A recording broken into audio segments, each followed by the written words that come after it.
this thing here just is rotating back and forth. I think that's an afterthought. It has something to do with slowing this, maybe slowing it down. Well, I think what the wax comes and then will fall off, and this is going to keep the wax off the frame as it comes underneath. Scrapes the top of it off. Yeah. Okay, so we'll start by removing the blades, which are 4, I guess they're 1/4 inch bolts, so 7/16 head. And we'll get them pulled out and we'll start to get them acid washed. All right, so we got the blades out and we remove the clearance hardware from them. And as you can see, I don't know if you can see down in there, they're full of all sorts of goodies. So I'm going to take this to my buddy Lawrence. He's a chemical engineer and he acid washes things for part of his job as a living. So hopefully he can take care of that. The next thing we're going to do is we're going to take these crossbars out, and they just push in, and it looks like, well, this one here looks like it's a solid pin. And mind you, this one here, they got drilled out and they got a roll pin in it. So things aren't really consistent there either. So maybe I will see what I can do about getting a few more of these made up. But we'll rotate this thing through so we can take all those bars off.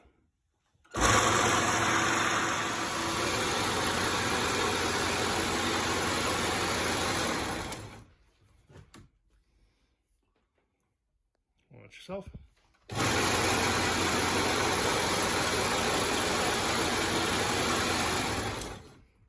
This one looks like somebody's already made a new one or purchased a new one or something, but it's a little bit different too.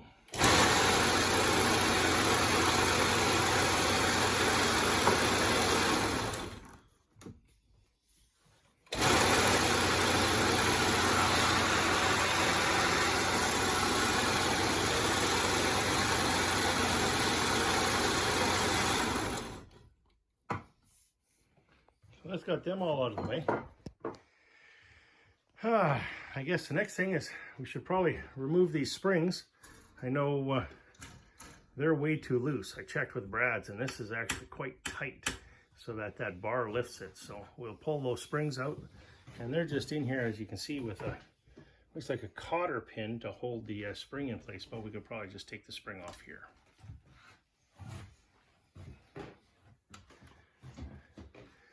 I'll see if we'll get a couple new ones of those. And this one's not really quite the same, so this is kind of not exactly what you'd say are uniform springs. And I know there's some pins as well that are supposed to go in here to hold your bar equal distances. So I've got those measurements from Brad. I'll get a bunch of those made up. So one of them will go in both top and bottom of the bar. This spring, I think, here wasn't on Brad's either, but I guess how far do we gotta go to start getting this cleaned up? Is there a master link that you saw on these chains, Alan, anywhere? We'll rotate that through and maybe see what we can find, see if we can find a master link. The link might be on the outside. I think that's all the way around. Outside anyways. Well, how would we get this bar off of here and get that chain? There's got to be a place to replace, or a way to replace the chain. Well, I know these. Maybe we loosen it right off. But then you still got. How do you get it out? How do we get it out? You don't want to undo everything. Well, I think we're probably going to end up taking everything off just to get it sandblasted and properly coated. I don't know what this paint is. Could be old paint. It could even be lead-based paint, right? So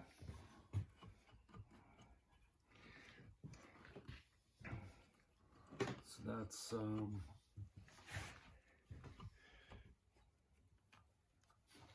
so we got the adjustment here on the end, and these look like they just come off. There's a set screw, 2 set screws, so maybe that's just pull that bar out. this whole clutch on this side needs to be cleaned up and everything as well. So, all right, well, we're going to see what we need to do for a master chain here. So there's our master link right there. So we'll bring it around and we'll bust that off, and then we can clean this chain up. There should be one on the same side. We just haven't found it.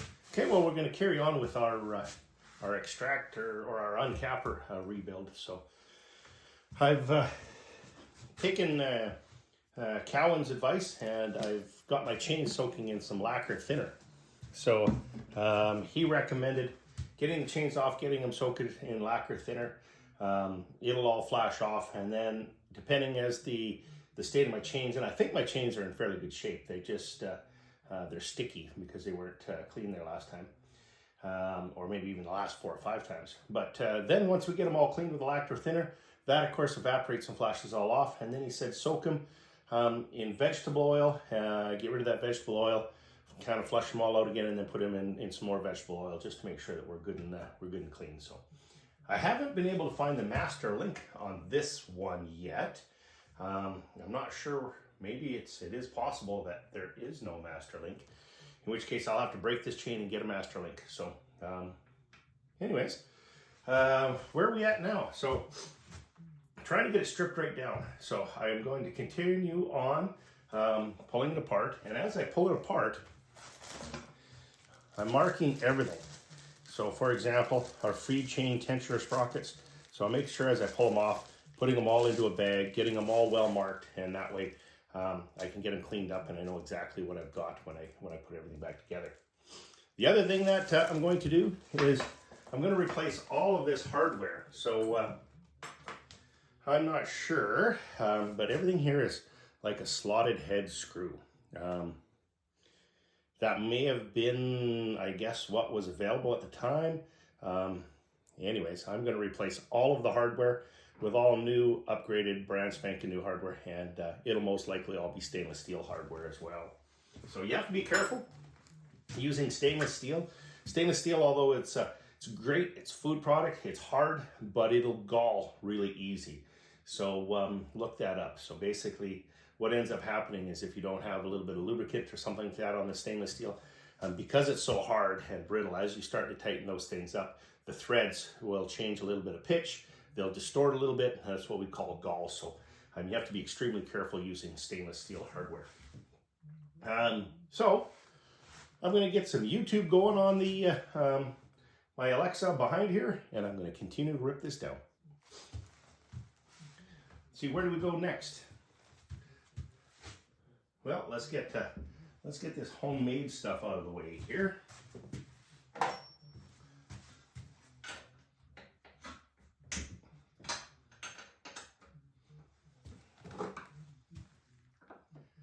These brackets and everything, they do have an upgrade for all of this. I am going to see what I need to do. I think I've been told B-Made carries it here in Canada, but if not, I'll order it direct from Cowen. I have talked to Greg down there. He was excellent, actually. I talked to Greg at Hive Life, which worked out really well because now all of a sudden, you know, you can put a name to the face and things seem to work out a little bit better.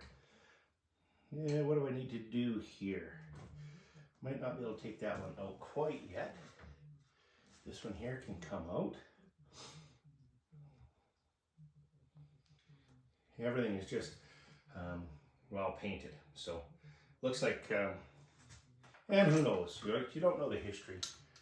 You have to assume everybody has best intentions, but this thing just looks like the whole thing was just painted with one color of paint with a paintbrush right over top of absolutely everything, including the chain, although you can't tell that. But we will get her cleaned up. So as I take the nuts and bolts off, I put the nuts and everything back together and the bolts back together so I know where they came from, and it just helps me put things back together. The other thing that's going to help me put this thing back together is this video. So yeah, you know, that's part of the reason I'm videoing all of this too, so I can share it all with everybody out there. But it is actually more than just a YouTube video. So It gives me a little bit of a timeline, some documentation, and if I forget how to put things back together. Now, Cowen was nice enough to send me the manual, the operation manual and the parts manual, so I do have the manuals for all of these. Now, the parts, that manual didn't do a lot of justice back then. And keep in mind, now this, I think the Cowen figured this was somewhere around the 1970 vintage. So, you know, a 1/4 inch bolt, 1 inch long, they didn't call a 1/4 inch by 1 inch bolt. They called it a, you know, whatever part it was. So if it went on the bracket, you know, would it be feeder bracket bolt, and that's all it gave you. So I'm going to upgrade that manual as well to include all the proper size bolts for going forward too. It'll just be a little bit easier, you know, in the future if I have to do this again.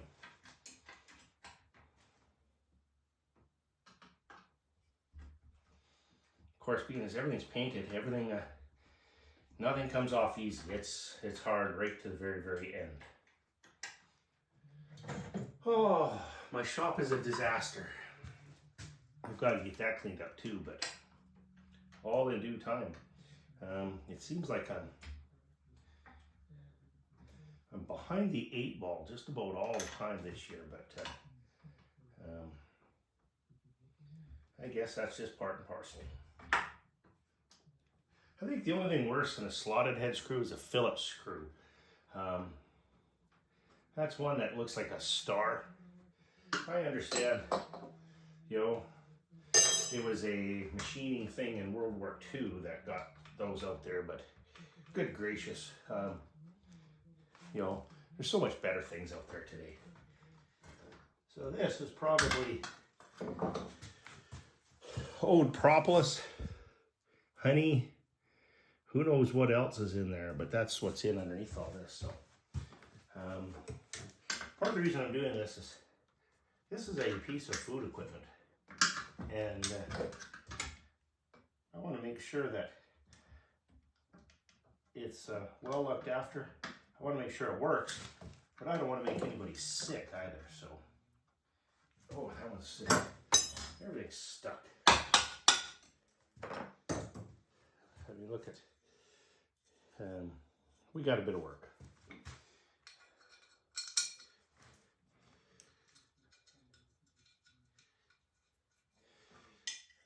Now, some of these projects I quite enjoy doing, especially when you come across something like this, you know, an old-time unit like this. I don't want to say it's a piece of history, but it really is a piece of history. You can see they're not quite the same either, so things have been bent and twisted, but for a whole, they do make an upgrade, of which I'm probably going to order.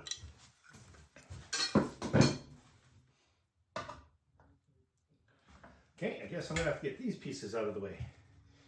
So what these are, the handle on the side opens and closes the knives, how far away they are from how thick a comb you're cutting. So you can cut right close to the wood, or if you got a really thick comb, you don't want to, you know, waste that much honey making the wax again. You can actually, this will move the knives out away from the comb. So let's get these bars out of the way and see what we need to do there. So.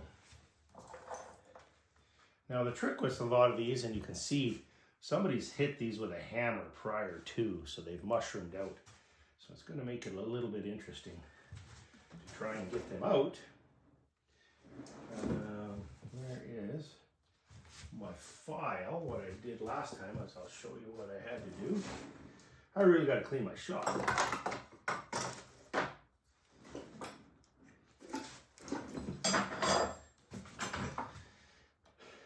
And you can just take the edge off that mushroomed out when they hit it. This will allow that sleeve to come back off the end. Of course, you don't want to take too much off.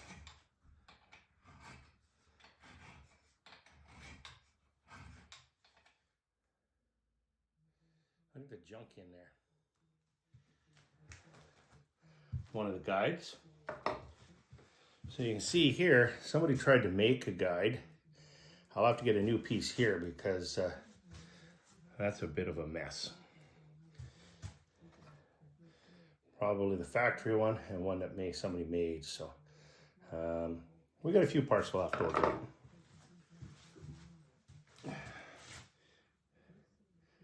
Both bent, both warped, maybe a new spring as well. So let's go to another bag.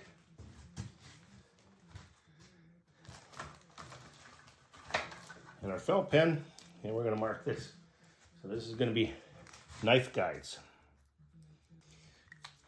I haven't printed the manual off yet, so I'm just hoping I'll understand what all these parts and pieces were when we're done.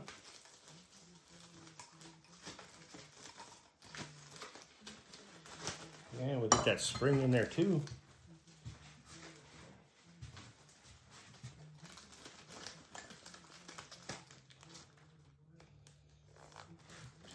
Another one all bagged up.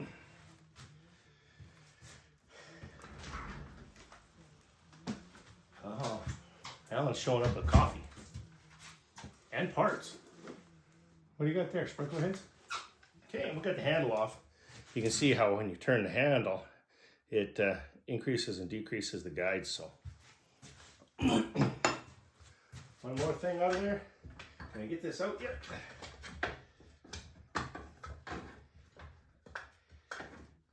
I probably could if it wasn't all bent up.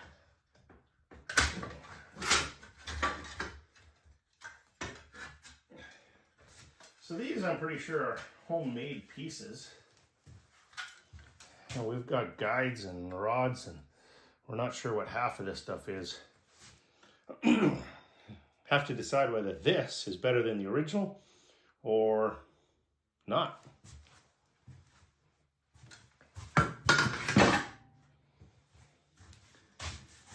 Gotta have some coffee and Bailey's. All right, we're getting there. So I talked to the local food inspector. Epoxy paint or powder coating. Both are acceptable methods of covering this up. Oops. Where is my 7/16 socket? Right there. So either one will work.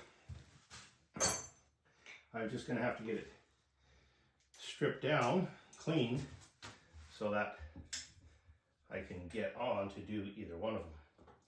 And being as I'm up here, it'll probably end up being whichever one's more readily available. The screw that does nothing. Whoop. Fell over, eh?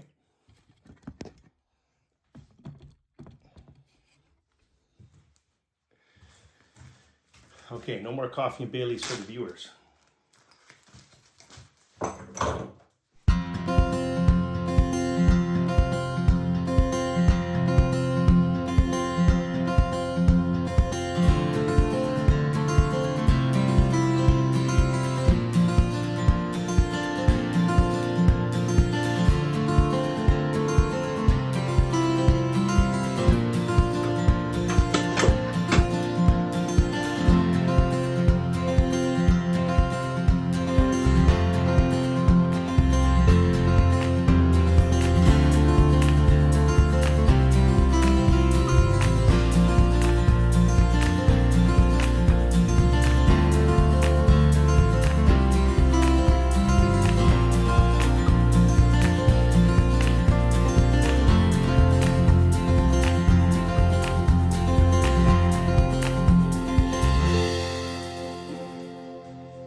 So we're approaching the halfway point of this Cowen Uncapper rebuild.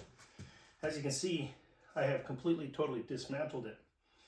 I have a few parts and stuff like that on order. So, you know, a few things like, here's some of the bushings that they had in there. So obviously I got some new bushings on order. Some of the nylon bushings, they're kind of wore out as well. You can see they were actually spinning in the hole and they wore out on the shaft. So I've got a bunch of those coming. Some of the parts that you don't see here, I have all cleaned up. So all of the rest of the ones, you know, so your guides, your frame guides and stuff like that, they're all cleaned up, just not enough room on the table. All the knife bars. So some of the knife bars I've been taking a look at, and I'm going to order some new ones. Probably not this year, but you can kind of see how it's wore right where it drives. So these bushings sit in there, but you can see how bushing's not bad here, but it's quite a bit looser here. So this is where this knife bar sits there and just vibrates back and forth. So I will get the machine shop to make me a couple new ones of these. I'm just not sure I'm going to have time, being as I lost a couple weeks there due to some health reasons. So I've got to get this back together because I have about 80 plus boxes, you know, so 80 times 10.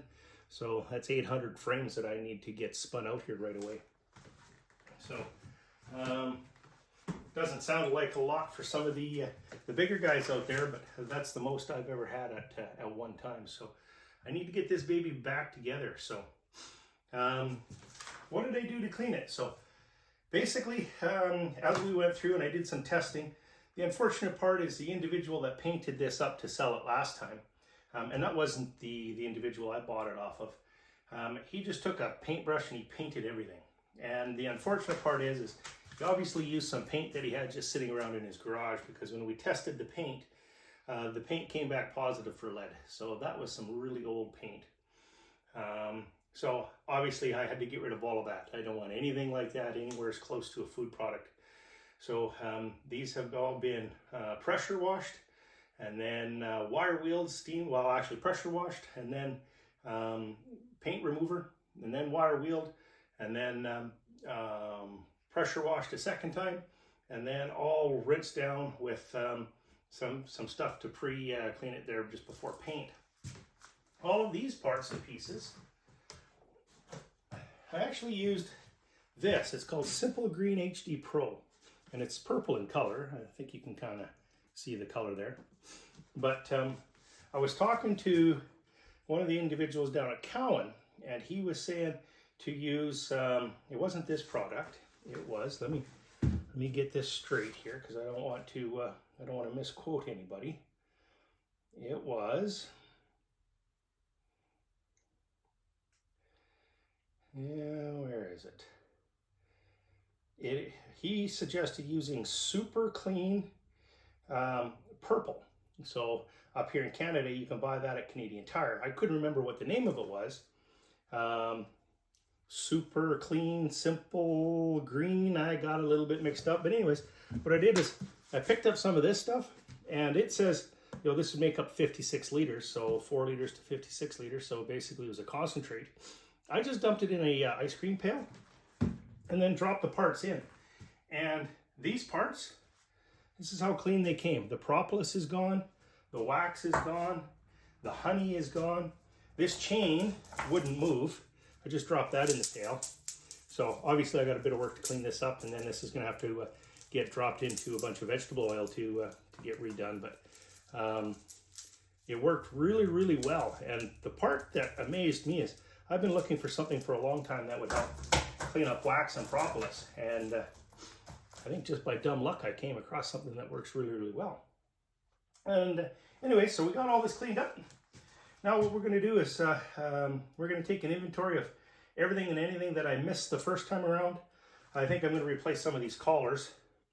You can just see over time he's put these bigger collars. So these are simple, just 1/2 inch steel locking collars. So you can pick those up just about anywhere. So I'm going to put an order together, get some of these parts and pieces coming.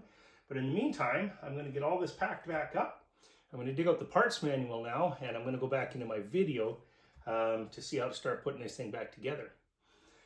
What am I going to do for these pieces? Well, I do want to protect them. So it took me a while to find a food grade paint. So I managed to find a acrylic enamel that is food grade for momentary contact. So there's the key. So these here really don't stay in contact with the honey. and the most they are ever going to contact is the wooden frames, but I wanted to make sure everything that I'm doing here was food grade. The other thing that I did is all of this hardware is garbage. I'm replacing it all with, I went out and I purchased all stainless steel hardware for everything, so everything's going to go back together with stainless steel hardware. And some of these specialty bolts, like this, you see how the head is all machined down on them. So some of those specialty bolts, I've talked to the machine shop, and the machine shop is actually turning me down some stainless steel bolts. So those heads will all be replaced and everything as well. So all of my hardware, putting this thing back together, is all going to be stainless steel. Which is, not that what was in here was wrong, what was in here was probably correct for when this thing was built, which we figure was early 1970s, so 1970 to 1974, something like that. But so a little bit of an upgrade as we do this, everything to stainless steel, everything to food grade, and we'll get going. So I'm gonna get this boxed up. I'm gonna get these wiped down one last time before paint, and then I'll see if I can't get these painted up. Then we can start putting it all back together. Where do we start? I got a box.